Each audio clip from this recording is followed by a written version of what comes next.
A submarine with 6 torpedoes sank the 3 armored cruisers in under an hour. It carried no armor of its own. It had no guns worth mentioning. It weighed a fraction of what any one of its targets weighed. And by 8 a.m. that morning, all 3 of them were gone, and it hadn't taken a scratch. The philosophy behind it was simple: disappear, and the biggest ship in the world becomes helpless. That idea would make its captain the most celebrated sailor in Germany. It would also put him back in the water, on another submarine, chasing the some impossible confidence, until the largest battleship on Earth found him first. His name was Otto Weddigen.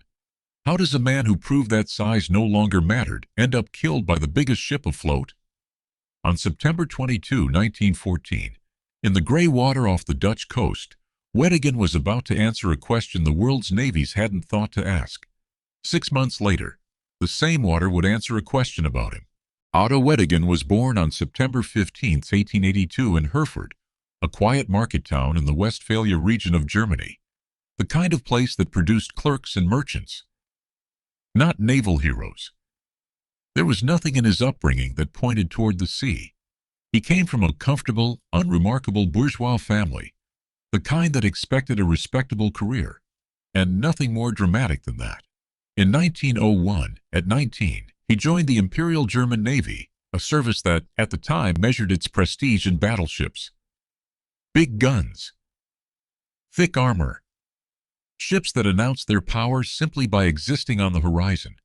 Weddigen spent his early years in that world, serving conventionally, learning the trade of a surface sailor.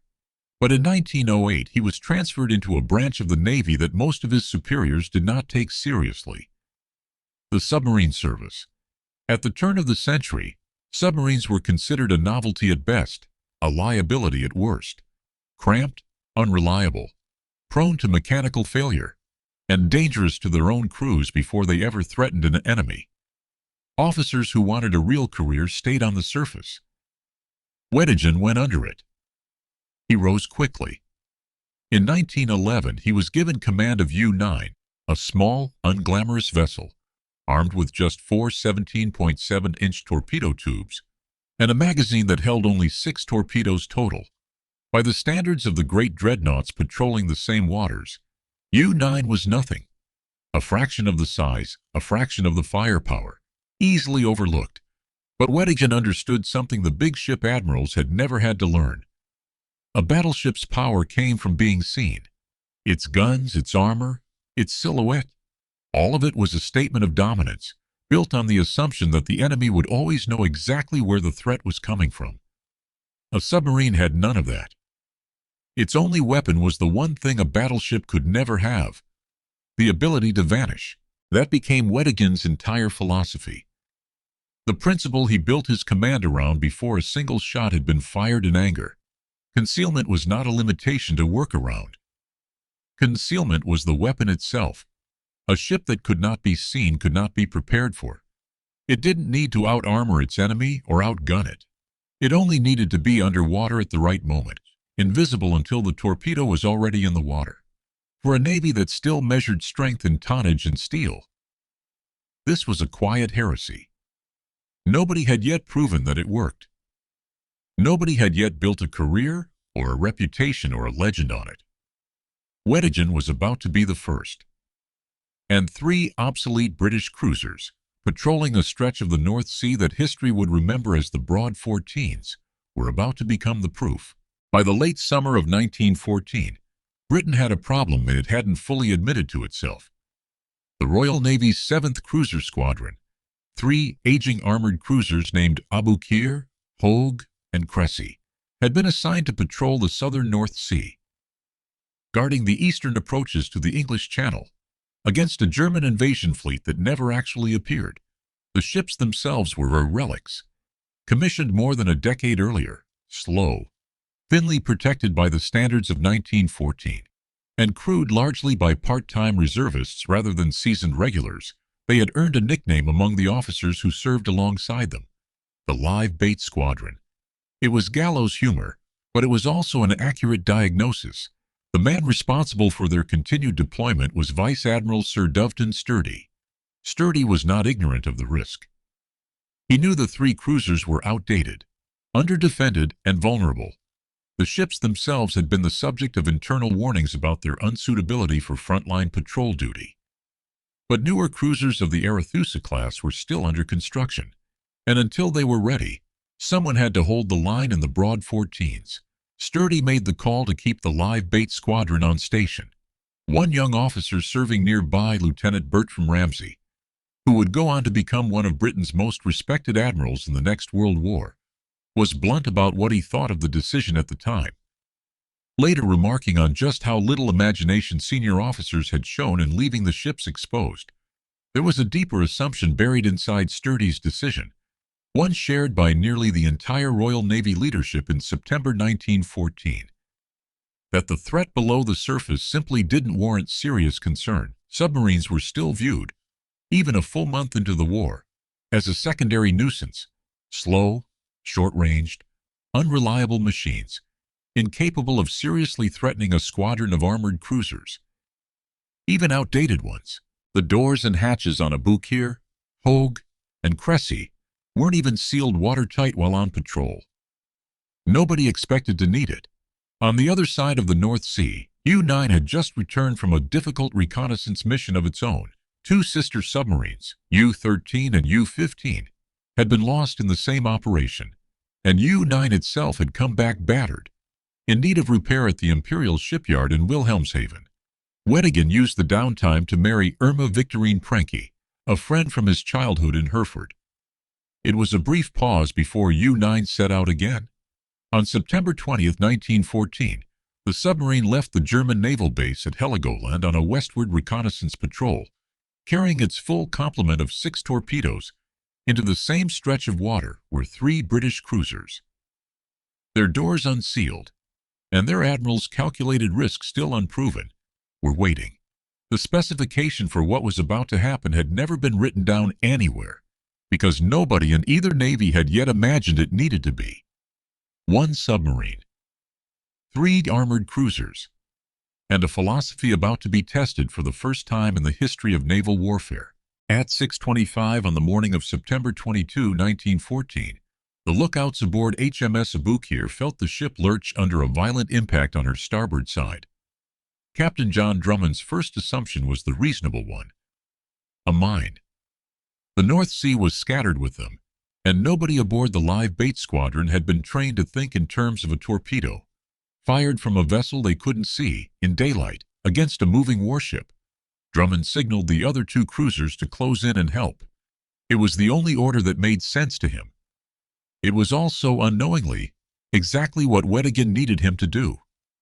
Beneath the surface, U-9 had spent the early hours of the patrol tracking the 3 cruisers as they steamed in loose formation, engines throttled back. No destroyer screen protecting their flanks. Weddigen brought his boat into position and fired a single torpedo into Aboukir's hull. The explosion tore into her below the waterline. Within minutes, she was listing hard, water pouring into compartments never designed to be sealed against this kind of wound. And by roughly 6:50, she rolled over and went down, taking much of her crew with her before any rescue could organize. Hogue and Cressy did exactly what naval instinct and decency demanded. They turned toward their sinking sister and stopped dead in the water to lower boats and pull survivors from the sea. It was the correct human response. It was also a fatal tactical one, and Weddigen used it without hesitation. He repositioned U-9 and closed to just 300 yards from Hogue, close enough that when he fired 2 torpedoes into her, at 6:55 there was almost no chance of missing. The impact was catastrophic. Hogue's bow rose briefly out of the water as she took the hits, and she went under in less than 10 minutes, so fast that many of the men she had just pulled from the sea around Aboukir went into the water a second time. Cressy was still stationary, her crew launching boats, when a periscope broke the surface nearby. Captain Robert Johnson gave the order to ram it, pushing his ship to full speed in a desperate attempt to run the submarine down before it could fire again. He was too slow. At 7:20, Weddigen fired his 2 remaining stern torpedoes. One missed, the other struck home but failed to inflict a mortal wound on its own. Weddigen closed the distance again, to roughly 500 yards, and at 7:30 fired his last torpedo, the sixth and final one U-9 carried. It was enough. Cressy sank 15 minutes later, disappearing beneath the surface at almost exactly 7:55 a.m. In a little over 90 minutes, using every single torpedo his boat carried, Otto Weddigen had sent 3 armored cruisers of the Royal Navy to the bottom of the North Sea. Not one of his own crew had been so much as scratched. The scale of the loss became clear only as the survivors were pulled from the water. None of the 3 cruisers had sealed their watertight doors while on patrol. Nobody had believed there was a reason to. The first rescue vessel to arrive was the Dutch steamer Flora, which recovered 286 men, many of them badly injured, and carried them to the port of IJmuiden. A second Dutch ship, the Titan, picked up another 147, and 2 British trawlers, the Coriander and the JGC, pulled more survivors from the water in the hours that followed. Among the men rescued was a 15-year-old sailor named Kit Wykeham Musgrave, who had gone into the sea from Aboukir, been pulled aboard Hogue, only to watch that ship sink beneath him too. Then reached Cressy in time to see her go down as well, before finally clinging to a piece of driftwood until rescue found him. He survived 3 sinkings in the span of 90 minutes. Most men that morning did not survive one.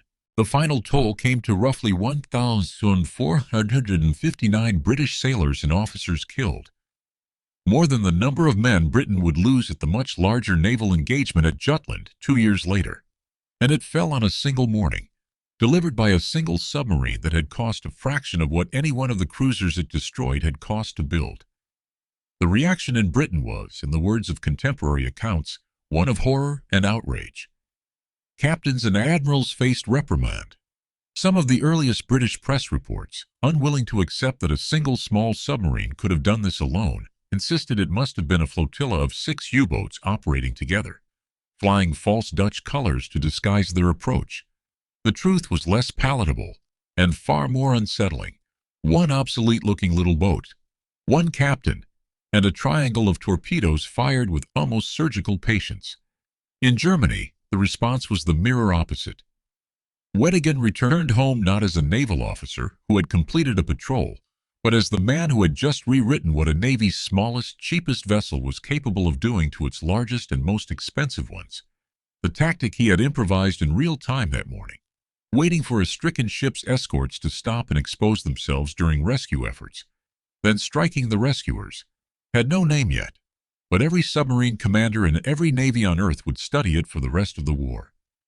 Kaiser Wilhelm II personally presented Weddigen with the Iron Cross, First Class, and soon after, the Pour le Mérite, Prussia's highest military honor, a distinction rarely given to a man so early in a war, let alone a submarine officer. He was not finished. 3 weeks later, on October 15, 1914, Weddigen and U-9 struck again, sinking the British cruiser HMS Hogue off the coast of Scotland, costing Britain roughly 500 more lives. In barely a month, Otto Weddigen and one small 6-torpedo submarine had killed more British sailors than most admirals would account for in an entire career. He was, by any measure available at the time, the most successful submarine commander the world had ever seen, and the world's navies, Britain's most of all, were only beginning to grasp what that meant for the age of the great ships they had spent decades building. The success of September 22 did something to Germany's understanding of the war that no amount of planning could have produced on its own. Overnight, the U-boat stopped being a curiosity in the naval budget and became a weapon of national pride. And Otto Weddigen stopped being a captain and became a symbol. His face appeared in German newspapers. His name was cited in speeches. The Kaiser himself had pinned medals to his chest, and in a war that had already begun to bog down into trenches and stalemate on land, Weddigen's 90 minutes in the North Sea were held up as proof that Germany could still win through cleverness and daring where brute mass had failed. That kind of attention comes with the cost that doesn't show up in a ship's specifications. A man who has just been made a national legend is rarely given the option of staying cautious. The German Naval Command, flushed with the propaganda value of what U-9 had done, did not quietly retire its newest hero to a desk or a training post. They gave him something faster and more capable. Command of U-29, a newer and more advanced submarine than the boat that had made him famous, was on paper a reward. In practice, it was an assignment built on an assumption that had never actually been tested. The assumption that what had worked once, spectacularly, against 3 slow, undefended, obsolete cruisers with their watertight doors left open, would work again against a very different kind of target under very different conditions. Nobody in Berlin seemed eager to ask what would happen if the enemy stopped standing still. The same philosophy that had made Weddigen famous, that a hidden boat could approach the largest ships in the world without fear, because those ships had no way of knowing where the danger was coming from, had by early 1915 hardened into something closer to doctrine than a hard-won tactical insight. It was no longer a fragile advantage a submarine captain needed to protect through patience and caution. It was treated, by the men who sent Weddigen back out to sea, as a settled fact about how the war beneath the surface would always work. That assumption was no longer entirely true. And the gap between the doctrine and the reality was about to close on the very man who had written it. Britain, for its part, was slower to change than the scale of its losses should have demanded, but it was changing. The deaths of nearly 1,459 men aboard 3 cruisers in a single morning, followed weeks later by the loss of Hogue, had done what years of theoretical warnings from naval planners never managed to do. It forced the Admiralty to treat the submarine as a genuine threat, rather than a nuisance to be tolerated. Orders went out that stationary rescue operations near a possible submarine contact were to be avoided or conducted with far greater caution. Escort patterns began to shift. The Royal Navy started experimenting, however crudely, with methods for detecting and countering a threat it had barely acknowledged existed a few months earlier. Early net barriers, armed trawlers pressed into anti-submarine patrol duty, and a newly urgent interest in a problem that had no good solution yet. None of it was sophisticated. None of it would have stopped Weddigen on September 22nd. But the era in which a British warship's captain assumed a sudden explosion had to be a mine, rather than a torpedo, was already ending. More consequential than any single tactical adjustment was a change in posture. British warships, and particularly the largest and most valuable among them, began treating unfamiliar waters with a wariness that had not existed before that September morning. Capital ships altered course unpredictably. Screening destroyers multiplied around anything worth protecting. The assumption that a battleship's size and guns made it effectively safe from a threat it couldn't see had been broken in 90 minutes off the Dutch coast, and the Royal Navy, however reluctantly, had started to internalize the lesson. It was into these newly cautious waters that no longer behaved the way they had in September, that Otto Weddigen sailed U-9 in the early months of 1915. The submarine that had made him a legend had operated in a world where nobody yet believed submarines could do what he had just proven they could do. The submarine he now commanded was entering a world that had already learned, at enormous cost, exactly what he was capable of. The philosophy that concealment made a submarine effectively invulnerable to the largest ships afloat had never actually been disproven. It had simply never been tested against an enemy that was watching for it. Weddigen, celebrated, decorated, and newly married, was about to sail directly into that test, carrying with him the same confidence that had served him perfectly the first time. Confidence that the German Naval Command had every incentive to encourage, and no incentive at all to question. By March 1915, the North Sea that Otto Weddigen sailed into was not the same body of water he had hunted 6 months earlier. The Royal Navy's Grand Fleet, Britain's most powerful concentration of naval power on Earth, had spent the winter refining its exercises, its escort patterns, its instincts around the exact kind of threat U-9 had introduced to the world the previous September. Weddigen did not know this in any precise tactical sense. What he knew was that he had done this before. He had taken a small, outdated boat into contested water, and come home having sunk 3 armored cruisers without a scratch on his own hull.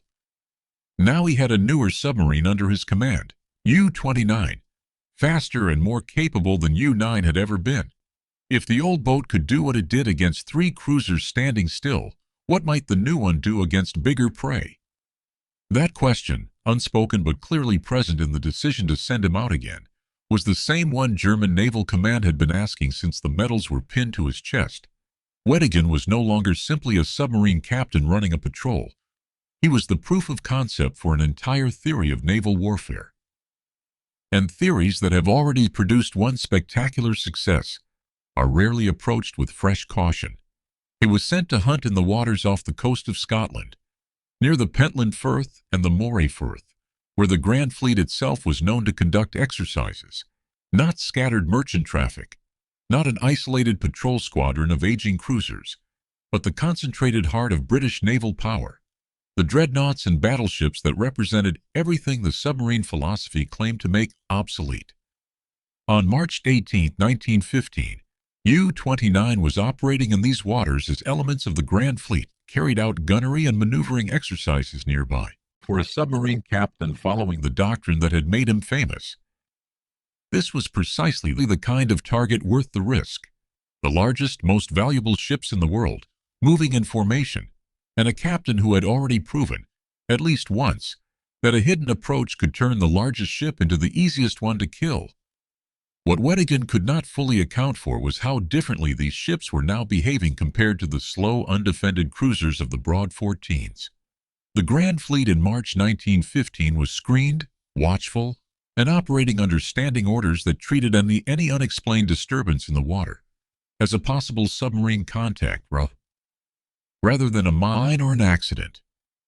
The assumption that had killed 1,459 British sailors the previous September, that a torpedo strike would be mistaken for something else, that a submarine could linger unmolested near a stricken target, no longer held. The fleet had learned. Weddigen was sailing on the memory of a war that had already moved past the moment that made him famous.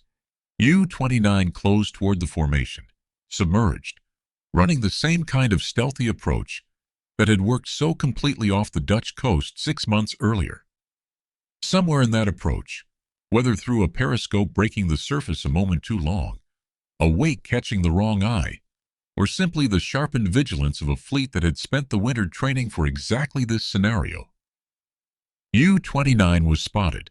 The invisibility that had been Weddigen's entire weapon, the one advantage that made a 6-torpedo submarine more dangerous than a squadron of armored cruisers, had failed him at the one moment it mattered most.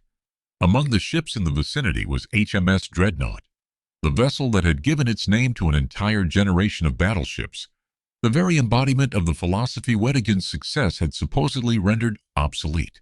Dreadnought represented everything the submarine doctrine argued against: overwhelming size, heavy armor, enormous guns, a warship built on the premise that raw power and visibility were themselves a form of safety. It was the last ship in the world that should have been able to catch a submerged submarine by surprise.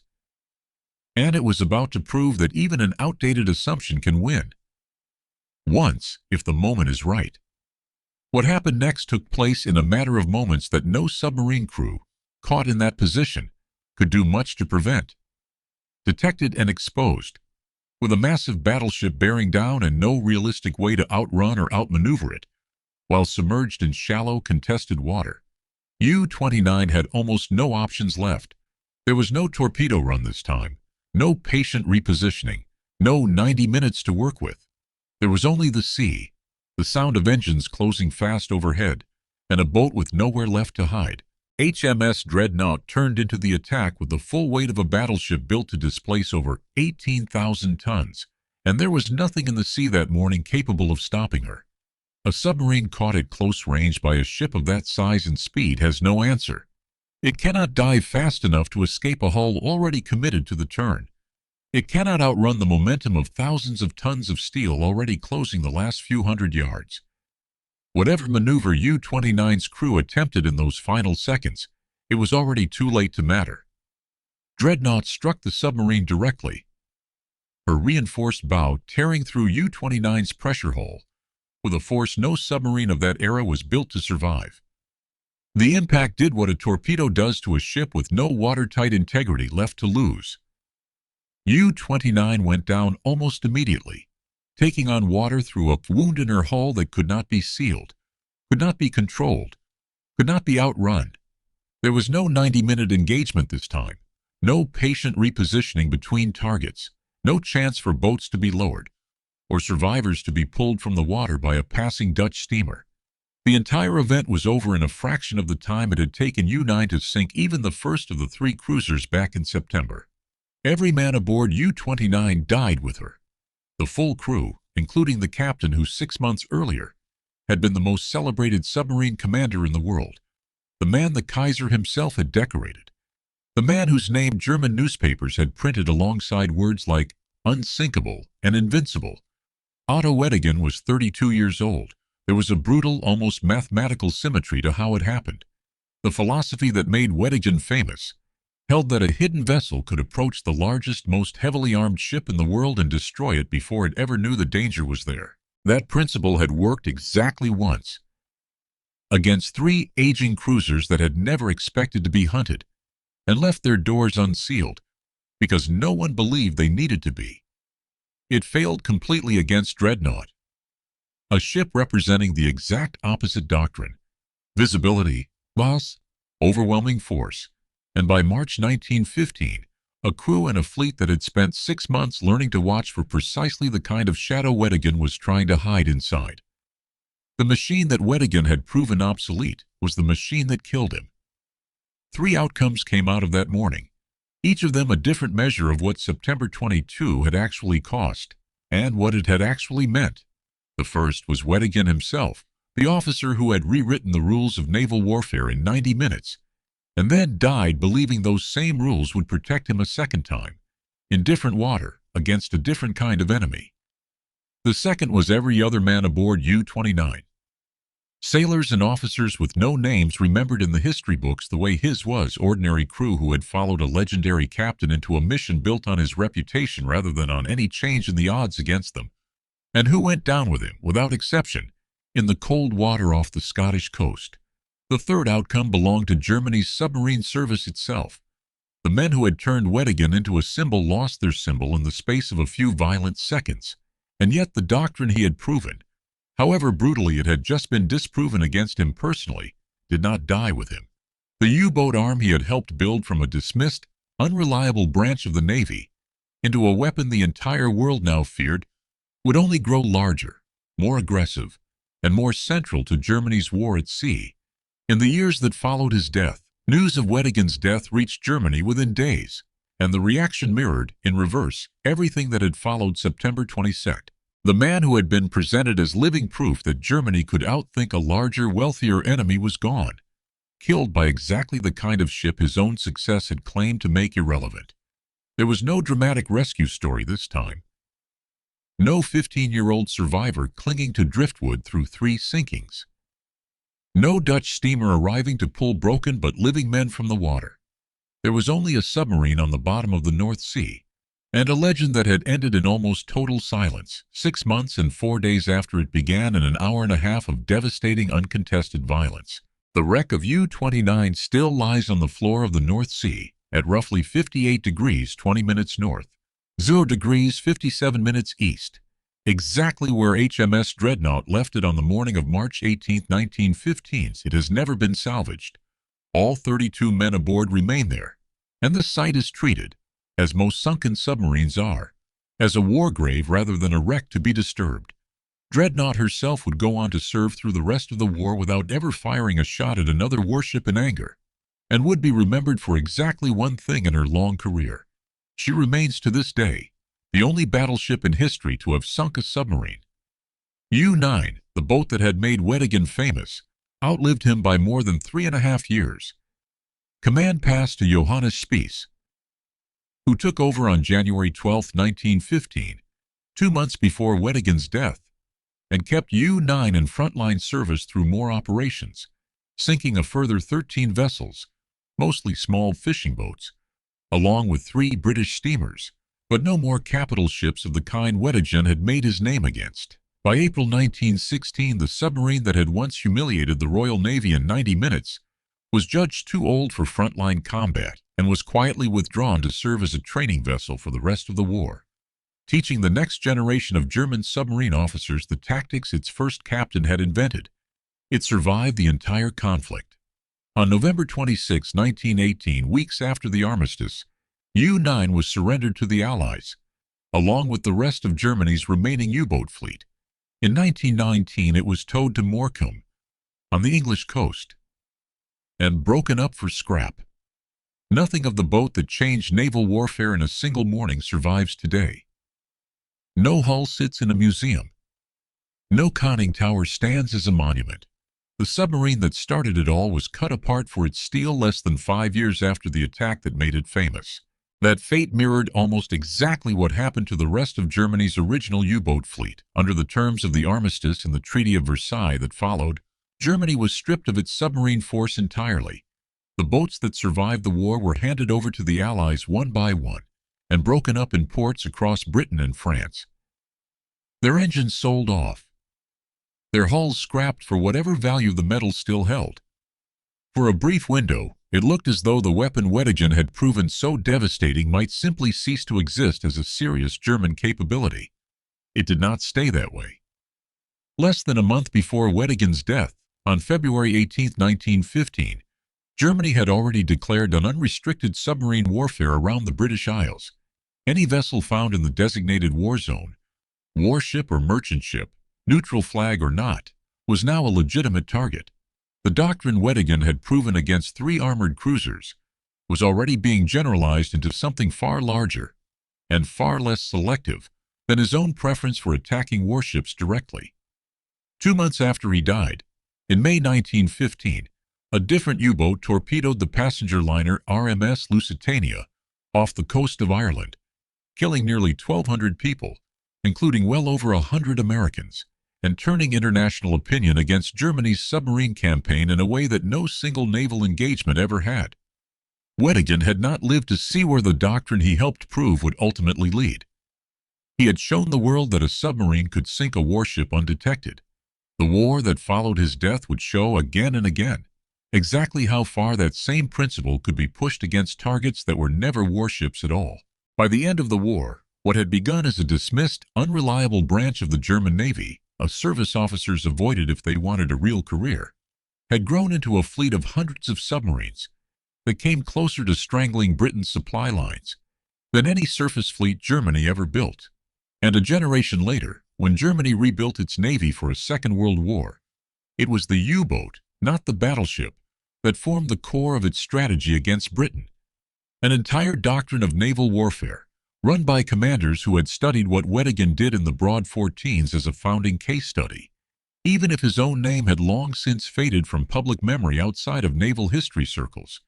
The historical verdict on September 22, 1914, has never really been in dispute, even if Weddigen's individual reputation has faded where his tactic has not. Naval historians consistently point to that single morning as the moment the world's navies were forced to stop treating the submarine as a secondary weapon and start treating it as a fundamental threat to capital ships of any size. The doctrine was vindicated completely, even though the man who proved it did not live to see how far it would be carried. What killed Weddigen was not a flaw in his own reasoning. It was the fact that the world he had shocked into changing had within 6 months changed faster than he had. The philosophy that made Otto Weddigen famous was a philosophy of subtraction. Strip away the armor. Strip away the guns. Strip away everything that makes a warship visible, announced, unmistakable. And what's left is a weapon that wins by not being there until the moment it already has. U-9 carried 4 torpedo tubes, 6 torpedoes, and almost nothing else in the way of protection. It had no business surviving an engagement with a single armored cruiser, let alone 3 of them. It won because it was never seen long enough to be fought. HMS Dreadnought was the opposite philosophy carried to its logical extreme. Addition, not subtraction. More steel. More displacement. Guns large enough that a single ship's name became the word the entire world used for a class of battleship that made every older warship obsolete overnight. Dreadnought was built to be seen, to dominate simply by existing on the horizon, so overwhelming that no enemy captain would need to wonder whether engaging her was a mistake. For most of her career, that presence was the whole point. She never needed to fire her guns at another warship to do her job. Being Dreadnought was usually enough. On September 22, 1914, subtraction beat addition so completely that it changed naval doctrine for the rest of the century. A 6-torpedo submarine, worth a fraction of what any one of its targets cost to build, sent 3 armored cruisers to the bottom of the North Sea in 90 minutes, and the philosophy of the big, visible, overwhelming warship looked, for one devastating morning, like it might already be finished. 6 months later, off the coast of Scotland, Edition answered back. Not with cleverness. Not with a new tactic or a hard-won lesson about anti-submarine warfare. Simply with size, speed, and a hull thick enough to survive ramming a target that couldn't dive fast enough to escape it. Dreadnought didn't outthink Weddigen. She simply arrived. Saw him exposed on the surface for a few fatal seconds, and did what her entire design had always promised to do to anything smaller and slower than she was. Neither philosophy was wrong. That is the part naval history has spent more than a century trying to fully absorb. The submarine that vanished beneath the waves proved that concealment could defeat the largest ships in the world. The battleship built to be seen from miles away proved that raw mass could still end a war beneath the waves, if the moment ever lined up right. Both were true. Both still are. Every submarine that has slipped past a surface fleet undetected since 1914 owes something to what Weddigen proved in the broad 14s.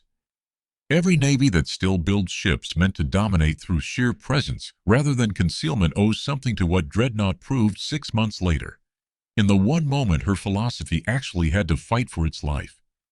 A submarine with 6 torpedoes sank 3 armored cruisers in under an hour, and for 90 minutes it looked as though the age of the big visible warship was already over.